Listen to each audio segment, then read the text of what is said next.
April 10th, 2024 was the 15th anniversary of the 2009 Good Friday EF4 tornado. This tornado devastated the city of Murfreesboro, Tennessee, damaging and destroying hundreds of structures in its urbanized path, sadly even affecting human life too, on the Good Friday of 2009, just days before Easter. So for the 15th anniversary, let's take a deeper dive on what happened on this tragic day.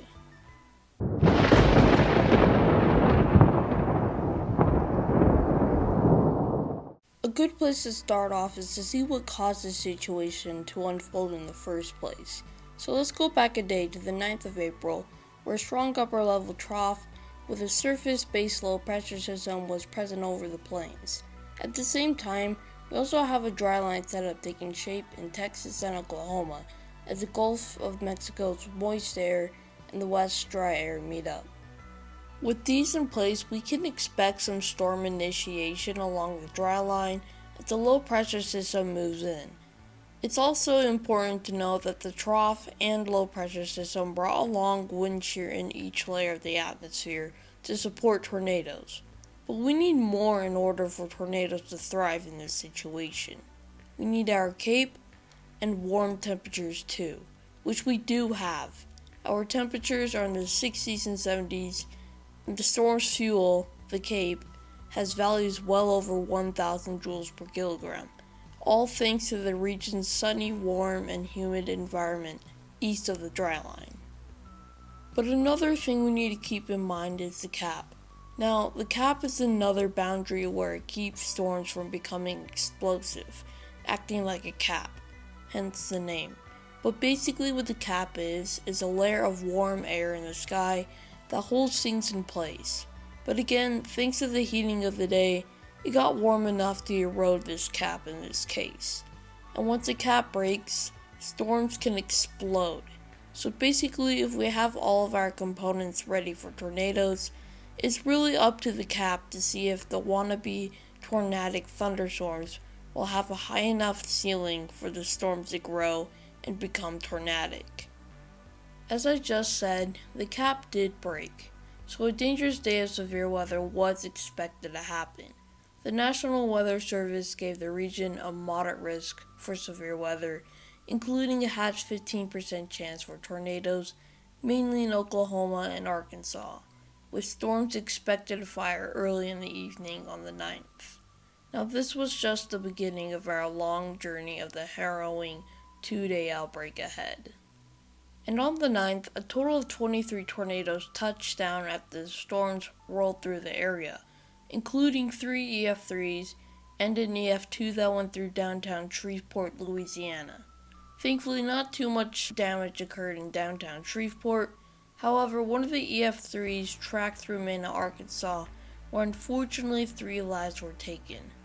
This would surprisingly make the 9th be the most fatal day of the outbreak, but would unfortunately be overshadowed as the next day would be more impactful as a stronger tornado would track through a much larger city, bringing us to the main section of the video.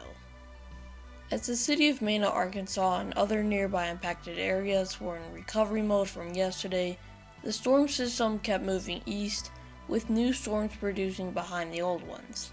This had become our new set of problems because the atmosphere had already recovered from more potential severe weather after the previous round of storms had rolled through. Due to the situation, the NWS continued to issue a moderate risk for the new area of threat. And in the late morning hours, a new batch of storms started to fire, which prompted a tornado watch to be issued at 8:55 a.m. for the eastern half of the state. As the storms moved eastward, only about a few tornadoes actually produced, most of them being rated as relatively weak tornadoes. However, very soon at around 12:10 p.m., a tornado warning was issued for a discrete tornadic supercell in front of the main squall line of storms. And moments later at 12:19 p.m., it dropped a tornado in the north part of the town of Eaglesville, Tennessee, and started traveling northeast, which would then later become the most infamous tornado of this outbreak. And interestingly enough, a lot of times, discrete supercells like this one often produce violent tornadoes due to the lack of clustering of other storms nearby, basically giving them lots of breathing room to feed on the unstable atmosphere, which is their nutrients all for themselves. A lot of the times resulting in tornadoes to become violent, which is pretty much what happened here. A very recent example of this situation is a Barnsdall EF4 tornado that happened on May 6th of this year. See, same setup, same outcome. Anyways, during the early stages of the tornado's life, it began producing lighter damage compared to what it would do later, mostly uprooting trees and damaging barns. But soon the tornado began to intensify as it flung a mobile home and completely destroyed a brick home. When it moved into more urbanized areas, an extended tornado warning was issued at 12:33 p.m. and will last until 1:15. Thankfully, the tornado during this time really only caused roof damage to houses as it seemed to briefly weaken. During this time, the tornado warning was upgraded to a rare tornado emergency at 12:38 after weather spotters reported the dangerous tornado about 5 miles west of the city. A terrain spotter reported a tornado located 5 miles west of Murfreesboro, moving northeast 30 miles per hour. Okay, so that would be it right there. You can clearly see right here around 840 Northwest Broad, even up to the Smyrna area still, Davis. I would not want to take any chances. I think we may have 2 tornadoes on the ground here in the Rutherford County area. Guys, look at the camera. Okay, now you can see. You can see the tornado. Look just in the middle of the screen, just to the east or just to the right of that column. You can see the tornado that is in Rutherford County right now. You can see it on the ground. There's no doubt that it's on the ground right there. On the ground, no doubt about it. For more clarification, tornado emergencies are the highest level of warning for a tornado. When these are issued, it means that there's a confirmed large and powerful tornado that is expected to cause catastrophic impacts to an area. With the situation they were in, it only made sense for this upgrade to be made. After the crossing of the interstate, the tornado's path was temporarily becoming less densely urbanized to the sparse housing neighborhoods and a protected historical battlefield. This led to less lives being directly impacted, but the people that were in the direct path took their safety seriously, and the ones that weren't aware were contacted about the situation before the tornado arrived. Once the tornado crossed the West Fork Stones River, things upscaled quickly for the people of the city. This was because the tornado was now in a much more densely urbanized area of town with many houses, and it was at its peak intensity, damaging and destroying many homes, with some demolished down to their foundations. When it continued to plow through the neighborhoods, it had struck the Bryant's home.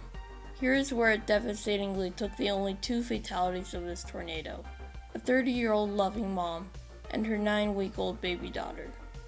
The very unfortunate and tragic thing about this is that Corey, the mom, called her husband about the tornado.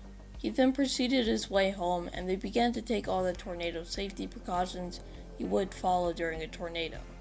But unfortunately, they were in the direct path of the tornado, and by the time the tornado struck, the family was split apart from each other, and their house was completely destroyed and flattened to its foundation. After striking the Bryants, the tornado was still on the move, but causing lighter damage and becoming skinnier over time, but still very significant to say the very least. Sometime later, while maintaining its size, the damage it was causing was re-strengthening, resulting in heavier destruction to more houses. When leaving the last part of dense urbanization, the tornado had started weakening once again and finally dissipated at 12:54 p.m. in a fielded area. And to finalize what just happened, the tornado was on the ground for 35 minutes and managed to travel 23 miles, with its max width being a half a mile wide, leaving 18,000 people without power and a huge tornado scar right through the city. The damage that was left behind was definitely not a pretty sight to see, since this was without a doubt a violent tornado, which debarked trees, through vehicles, and demolished well-built homes, which are all seen in the strongest of tornadoes. Thankfully, due to the time of day, warning lead times, and the actions of the people, the casualty count was much lower than it could have been. Unfortunately, that couldn't be said for everyone. As I already mentioned, The only two victims of the tornado were Corey Bryant and her daughter Olivia Bryant, who were found underneath debris after the tornado, unfortunately not alive. Even though the husband, John, survived the tornado, he was in rather a critical condition, and despite him losing a family and home, suffering through physical and mental pain, after a couple years, he thankfully got his life back on track.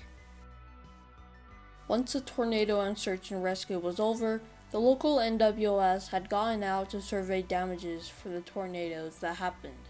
Several tornadoes were noted, but all were no stronger than an EF1, except for the Murfreesboro tornado.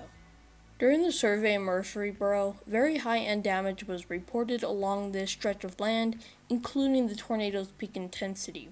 As mentioned earlier, this is where some homes were destroyed down to their foundations, and even some swept clean. These houses were also very well built, however, some weren't anchored down to their foundations properly, resulting in a lower rating than what an average person may suspect. But that's besides the point. After all the surveying and assessments, the NWS had eventually come out with their final statistics and ultimately gave this tornado a rating of EF4 with 170-mile-per-hour winds, unfortunately killing 2 and injuring another 58. But damage-wise, other news sources have noted that the tornado had destroyed roughly 200 homes and structures, with hundreds more damaged just within the city alone.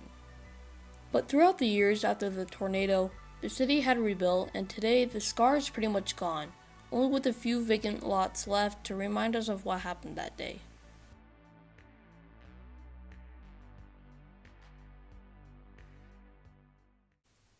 I just want to say thanks to everyone who came in and watched the video, as it does take a lot of time to make these videos, especially on a literal iPhone. This proves that you don't need fancy programs to edit. Anyways, before the video completely ends, last video I announced that the channel does have a Discord now, so feel free to join it if you want. And with not much else to say, thanks again for watching, and bye.